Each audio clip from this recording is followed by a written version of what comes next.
नमस्कार श्रोताओं, आज प्रस्तुत है प्रोफेसर रणजोत सिंह के लघु कथा संग्रह मैली कमीज से दो लघु कथाएं। शीर्षक है आपका स्वागत है और गधे की सवारी। दोनों ही लघु कथाएं एक विषय पर ही लिखी गई है। विषय सेवानिवृत्ति है।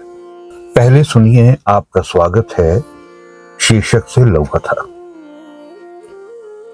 महाविद्यालय के प्रधानाचार्य जी की मंत्री जी से खूब बनती थी, क्योंकि उनके पिताश्री मंत्री जी के कुल पुरोहित थे। मगर फिर भी समस्या ये थी कि सरकार हर कर्मचारी को 58 वर्ष बाद सेवानिवृत्त कर देती है। प्रधानाचार्य जी इस नियम के अपवाद नहीं थे, मगर उन्हें सेवानिवृत्ति के अंतिम दिन तक पूर्ण विश्वास था कि सरकार के साथ उनके नजदीकी संबंध होने के कारण उन्हें अवश्य ही एक्सटेंशन अर्थात सेवा विस्तार मिल जाएगा।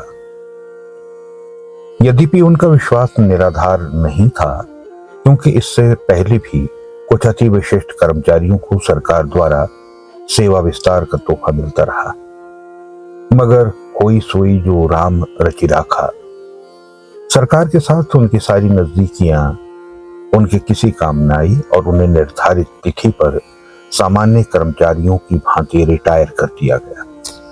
स्टाफ ने महाविद्यालय की उच्च परंपरा का निर्वाह करते हुए उन्हें विदाई पार्टी दी और कुछ सदस्य उप प्रधानाचार्य जी की अध्यक्षता में औपचारिकतावश उन्हें उनके घर, जो महाविद्यालय से लगभग 150 किलोमीटर दूर एक पहाड़ी कस्बे में था, छोड़ने के लिए तैयार हो गए। प्रधानाचार्य जी ने बार बार स्टाफ से आग्रह किया कि उनके घर वाले उनकी रिटायरमेंट के लिए मानसिक रूप से तैयार नहीं हैं, अतः बेहतर होगा कि उन्हें अकेले ही जाने दें। मगर स्टाफ के सदस्य अपने बॉस को सम्मान देने का ये अंतिम अवसर हरगिज खोना नहीं चाहते थे। अतः उनकी आनाकानी के बावजूद भी उन्हें उनके घर तक छोड़ने चले गए। प्रधानाचार्य ने सावधानी बरतते हुए अपने घर वालों को फोन पर सूचित कर दिया कि उन्हें एक्सटेंशन नहीं मिली है, अतः वे रिटायर होकर घर वापस आ रहे हैं और साथ में उनके स्टाफ के कुछ सदस्य भी हैं। ये सब उनके परिवार वालों के लिए एक जबरदस्त झटका था। घर पहुंचने पर किसी भी व्यक्ति ने उनका स्वागत नहीं किया, जबकि घर में उनकी पत्नी और बेटी मौजूद थी। बेटा नौकरी के कारण घर से दूर था। पत्नी ने उनको देखते ही सवाल किया, सरकार आपको ऐसे कैसे रिटायर कर सकती है? मैं अभी मंत्री जी से पूछती हूँ। ये कहकर पत्नी जी तो दूसरे कमरे में चली गई, शायद मंत्री जी को फोन करने के लिए, और बेटी कुछ गिलासों में पानी लेकर आई। वह भी प्रश्नवाचक दृष्टि से अपने पापा की तरफ ऐसे देख रही थी जैसे कोई कड़क जेलर किसी अपराधी को देख रहा हो। वो उनसे कई सवाल करना चाहती थी, मगर स्टाफ की उपस्थिति के कारण इतना ही बोली, तो आखिर आप रिटायर हो ही गए। प्रधानाचार्य जी तो मौन रहे, मगर उप प्रधानाचार्य जो 6 घंटे तक पहाड़ी सफर तय करके अपने वरिष्ठ मित्र को उनकी रिटायरमेंट पर उनके घर छोड़ने गए थे, बोल उठे, बेटा नौकरी कब लगेगी इस बात का तो किसी को कोई पता नहीं होता, मगर कोई व्यक्ति रिटायर कौन सी तिथि को होगा ये बात प्रत्येक सरकारी मुलाजिम को पता होती है। इससे पहले कि बेटी कोई प्रतिक्रिया करती, प्रधानाचार्य जी बीच में ही बोल उठे, अरे भाई बाकी बातें बाद में होती रहेगी, पहले हमें चाय तो पिलाओ।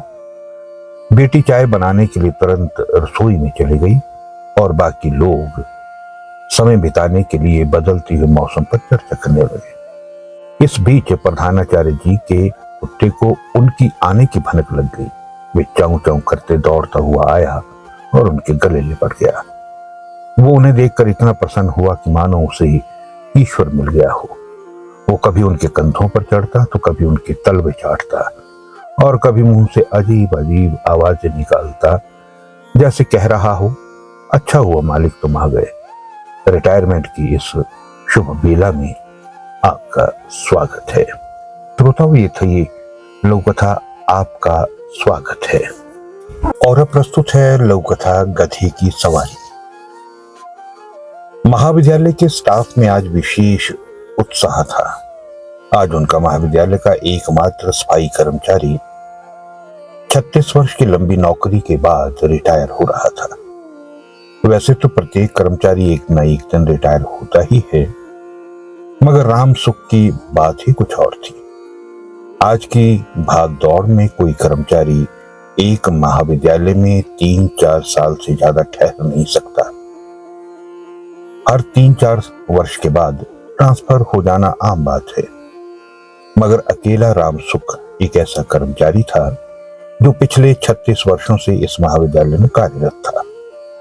ये ईश्वरीय संयोग ही था कि आज तक उनकी ना तो कोई ट्रांसफर हुई थी और ना ही किसी कर्मचारी से कोई झगड़ा। इन 36 वर्षों में उसने अनेक प्रिंसिपलों के साथ काम किया। अनेक प्राध्यापकों की ज्वाइनिंग, ट्रांसफर और रिटायरमेंट के साथ साथ महाविद्यालय में होने वाले विभिन्न बदलावों को भी उसने अपनी आंखों से देखा था। कुल मिलाकर इस विश्वविद्यालय के 3.5 दशकों के इतिहास का एकमात्र साक्षी था वो। बेशक उसकी रिटायरमेंट स्टाफ को अच्छी नहीं लग रही थी, मगर रिटायरमेंट तो रिटायरमेंट है। खैर, समस्त स्टाफ ने उसे भावभीनी विदाई दी।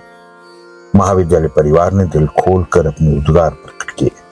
राम सुख भी इस विदाई समारोह में अपनी पत्नी, बच्चों और रिश्तेदारों सहित उपस्थित था। स्टाफ ने राम सुख को खूब उपहार दिए, उसके साथ अनेकों तस्वीरें ली और नम आंखों से भावभीनी विदाई दी। राम सुख के परिवार वाले भी बैंड बाजे के साथ उसे घर लेकर गए, क्योंकि वो स्थानीय नहीं था। अतः स्टाफ के स्तर से भी उसके घर तक उसे विदा करने गए। राम सुख और उसके परिवार के लोग महाविद्यालय के प्राध्यापकों को अपने घर में देखकर खुशी से फूले नहीं समा रहे थे।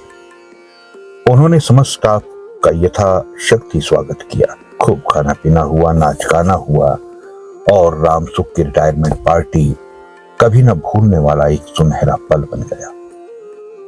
अगले ही रोज प्रधानाचार्य ने राम सुख को महाविद्यालय में सेवादार भेजकर बुला लिया और बड़े आत्मीयता से बोले, देखो राम सुख, तुम्हारे बिना हमारा दिल नहीं लग रहा। मैं चाहता हूं कि तुम पहले की भांति इस कॉलेज में काम करते रहो। मैं तुम्हें पीटीए पर नियुक्त कर लूंगा। तुम्हारा दिल भी लगा रहेगा और घर में 2 पैसे भी आते रहेंगे। राम सुख ने इस प्रस्ताव को सुनकर अत्यंत प्रसन्नता महसूस की। प्रसन्नता के मारे उसकी आंखों में आंसू आ गए। उसने धन्यवाद स्वरूप प्रधानाचार्य जी के पैर छुए और फिर सहज होकर बड़े स्पष्ट शब्दों में बोला, साहब जी, मैंने 36 साल घोड़े की सवारी की है और आप चाहते हैं कि मैं इस बुढ़ापे में गधे की सवारी करूं? ना साहब जी ना, ये मुझसे ना होगा। ये कहकर राम सुख तेज तेज कदमों से प्रधानाचार्य कार्यालय से बाहर निकल गया और प्रधानाचार्य निशब्द उसे जाते हुए देखते रहे। तो प्रिय श्रोताओ, ये थी प्रोफेसर रणजोत सिंह के लघु कथा संग्रह मैली कमीज से 2 लघु कथाएं। आपका स्वागत है और गधे की सवारी। दोनों ही लघु कथाएं सेवा निवृत्ति विषय पर लिखी गई थी। उम्मीद है आपको पसंद आई होगी। आज के लिए इतना ही। फिर मिलता हूं किसी और लघु कथा और कविता के साथ। तब तक के लिए नमस्कार।